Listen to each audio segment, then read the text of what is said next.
My boss once told me loyalty would get me far. He was right, just not in the way he thought.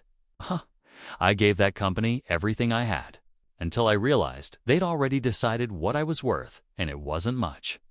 So I used their own time, their own money, and their own arrogance to build my escape. This is the story of how I turned their rejection into the best decision of my life. If you've ever been underestimated, overlooked, or made to feel like your hard work didn't matter, stay with me. Because what started as another soul-crushing job became one of the most satisfying reversals of power I've ever witnessed and lived. When I first started at that defense contracting firm, I thought I'd hit the jackpot. Fresh out of school, working on government projects, classified tech, big names. It sounded like the dream, but within a few months I realized how that place really worked. It wasn't about talent, it wasn't about innovation. It was about hierarchy, about waiting your turn while your ambition quietly starved. Every year, I sat across from my manager during performance reviews, hoping for something more than the usual 2 to 4% raise. Every year, I'd get the same rehearsed lines. "You're doing great, keep it up. Maybe next cycle we'll talk about advancement." Next cycle, always next cycle. They fed us the illusion of progress, just enough to keep us obedient. But I was young, hungry, and naive, so I worked harder. I stayed late, volunteered for every miserable travel assignment. And after 4 years of that grind, I was tapped for something new, project engineer. It was supposed to be my chance to prove I was management material. What it really became was my breaking point. When I got the promotion to project engineer, I felt unstoppable. I finally had a team of my own for engineers, a designer, and 2 admin staff. We weren't just building prototypes anymore, we were designing systems that mattered. For the first time, my name was on something that would outlive me. We built a defense system that made $1.6 million in its first year. The project earned the company a patent and even got us nominated for a National Department of Defense award. The USAF flew us to Washington, D.C. for the ceremony. It was surreal. I remember standing there in a rented suit, cameras flashing, my team laughing, but behind the smiles, I was exhausted. That year, I'd been away from my family for over 100 days. Living out of hotels, eating reheated meals, chasing deadlines, managing people twice my age. When I finally got home, tired, proud, hopeful, I thought maybe, finally, it was time for something good. Performance review day, my boss, Mr. Larkin, gray hair, square jaw, the kind of man who believed emotional expression was a sign of weakness, called me into his office. He gestured for me to sit, smiling like he'd already decided my fate. "You've had an exceptional year," he said, flipping through my review file. 10 out of 10 performance rating. "You've made us proud." For a moment, I let myself breathe. I thought this was it, my recognition, my raise, my step forward. Then he continued. "So, standard 3% increase. Keep up the good work." I blinked. I thought I misheard him. "Sorry, 3%. I asked, keeping my voice steady. "My team brought in over $1 million. We won awards. We got the company a patent." He shrugged. I know. But promotions have to go through corporate channels. Just keep doing what you're doing. You'll get there." That word eventually felt like a blade sliding between my ribs. And then I found out one of my own team members. Someone I managed got promoted early. Same department. Same level, different manager. My jaw actually locked when I saw the announcement email. I remember staring at my monitor, my reflection caught in the black glass, just whispering to myself, "You've got to be kidding me." I stormed into Larkin's office. I wasn't screaming, but I was trembling, that kind of deep, quiet anger that burns hotter than rage. "I need to understand something," I said. "How does one of my engineers get promoted before I do? I trained him. I managed that entire project." He leaned back, that practiced bureaucratic calm on his face. "I didn't think he deserved that promotion either," he said, "but I'm not his manager. You are, and you'll just have to try again next year." That was it. No apology. No acknowledgement. Just a shrug from a man who didn't think I was worth fighting for. I walked out of his office, and something in me just switched off. From that day forward, I stopped trying. No more overtime. No more late-night calls. No more bending over backwards for a company that clearly saw me as replaceable.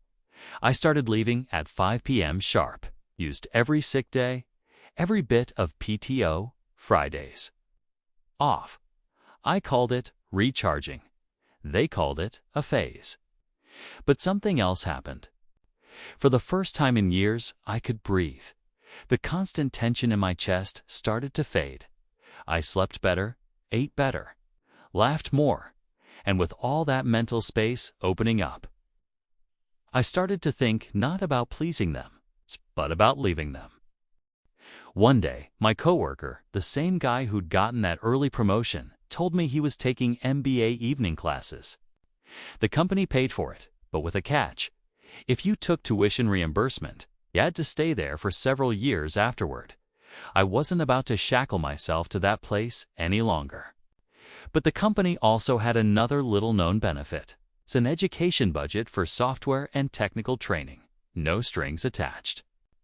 No contract, so I dug into it.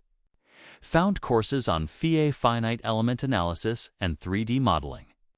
Advanced tools that were becoming standard across the industry. I convinced my boss it was for the good of the team. He approved it. Without a second thought. Funny thing, they paid for every single class, flights, hotels, everything. And while I was technically learning for the company, I knew exactly what I was doing. For months, I soaked in those courses like a sponge. Every late-night study session, every simulation, every hour spent understanding design optimization. I was building my ticket out. My coworker and I even joked about it during one of our trips. "You know," he said over a drink, "we're basically getting paid to escape." We laughed, but deep down, I knew it wasn't a joke. I started polishing my resume, tailoring it to jobs that listed those exact software skills. And within a month of finishing the classes, the offers started rolling in. Then came the one, a position at a competing firm.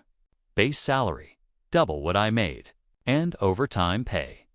When I did the math, I realized I'd make 3 times my current income that year.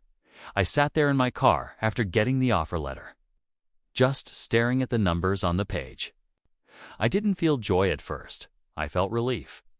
Like I'd finally surfaced for air after years of drowning. When I handed in my notice, Larkin's face was priceless. He stared at the paper for a long time, jaw tight. Then came the inevitable barrage. "We just paid for all your training. We needed you to implement those new systems. Don't you have any loyalty to this company?" I smiled, calm, polite, professional. "I gave you loyalty," I said. "For years of it. But loyalty without respect, that's just servitude." He was red in the face now. "How much are they paying you?" he asked finally, voice tight. "Maybe we can match it," I told him. He went silent. Then, almost whispering, he said, "That's more than I make." I nodded. "Then maybe you should apply there too." My last day came quietly. No farewell party, no plaque, no goodbye card. Just the sound of my keycard dropping into the collection box by HR. I walked out of that building for the last time and felt a strange stillness settle over me. The air smelled different, lighter. For the first time in years, I wasn't carrying someone else's expectations on my shoulders. And when I started my new job, when that first paycheck hit my account, it felt unreal.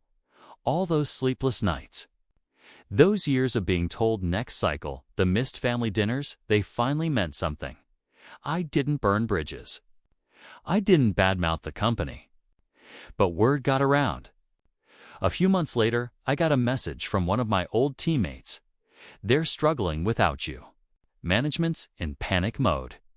I didn't smile. Not at first. Because real revenge isn't about making someone suffer. It's about watching the world that belittled you realize what you were truly worth. Too late now. Years later, I look back and see the irony. They spent thousands training me for a future they thought would benefit them.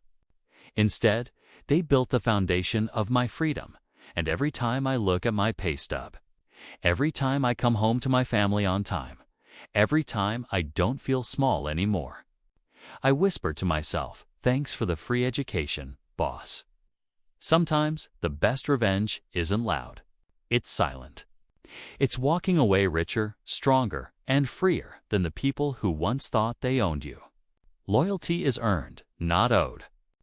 And once you realize that, no one can ever cage you again. If this story hit home, if you've ever felt trapped, undervalued, or underestimated, smash that like button and share this with someone who needs a reminder of their worth.